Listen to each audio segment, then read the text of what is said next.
Hi guys, share ko lang itong bagong airdrop na ipa-farm ko, itong si Koreski. Meron na rin siya ditong raise ng funds, no? Na kung saan, eto, nagkaroon sila ng 21M raise, funding raise, no? So, pag-uusapan natin yan dito sa video natin today, paano nga ba ito i-farm and magkaroon dito ng points, no? So, bago tayo dito magsimula, kung hindi nyo pa na-like itong video na ito, please like this video first. Subscribe nyo yung YouTube channel natin, turn on the bell icon para ma-notify kayo dito sa mga updates natin na ginagawa sa ating YouTube channel, guys, no? So, ito nga si Koreski ay isang voting mechanism na project, no? Wherein you can like vote dito and meron sila ditong ongoing campaign na kung saan ay kailangan lang dito mag-connect ng wallet. Punta natin yung pinaka-steps dito. So, connect wallet. Ayan. Ito tayo dito sa official link niya. Ayan. So, yung official link na ito, guys, ay ilalagay ko na lang, no, sa description ng video na ito or sa pinned comment para mapuntahan nyo at para na rin makaiwas ng mga phishing links online dito, no. So, connect wallet ko lang to. Tapos, connect. Ayan. And then, after that, kailangan dito, guys, mag-daily check-in, no. Ayan. So, nakapag-check-in na ako. Ayan. So, additional points, guys, no, 50. Ayan. So, try natin i-follow yung kanilang Twitter dito.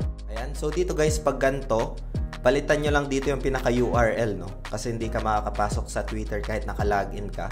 Palitan mo lang itong Twitter ng X. Ayan. Tapos, enter mo lang para authorize ka dito, no. So, ganito. And then, authorize up mo lang. Ayan. And then, follow. And then, balik tayo dito sa kanilang task center. Check lang natin. Ayun. So, okay na itong task na ito once na mag-check dito, no.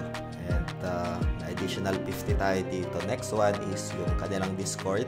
Kailangan na rin ka ding Discord, no, para makuha itong additional 50 points. So, once na maklik natin itong join, mapupunta tayo dito.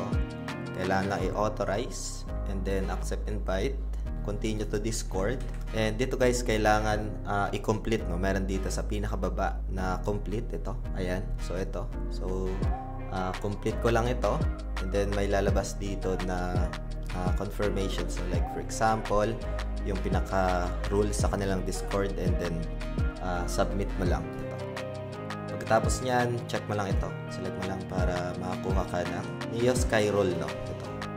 So, punta ka lang dito. Like for example, set ka lang GM. Ayan. So, meron tayong badge. Ganun lang siya, guys, dito. And then, balik ka lang ulit dito sa task. And then, select mo itong check. Wait natin if ever man. Ayan. So, meron tayong additional 50 points doon, guys, no? So, sa points naman, makikita natin yan sa point history, no? Ito. So, yun, guys. Meron pa ditong other task, no? Like, for example, vote for meme project with points. Ito tayo dito. Yung points pala na nakuha mo, you can use that to vote nung meme project dito, no? And meron pa dito, you can also create meme project, other option. I don't know if magiging criteria nila ito sa kanilang potential airdrop. Again, guys, this is only a speculation for an airdrop. Pero as per checking dito, naka-confirm na yung status ng airdrop. So, we'll see.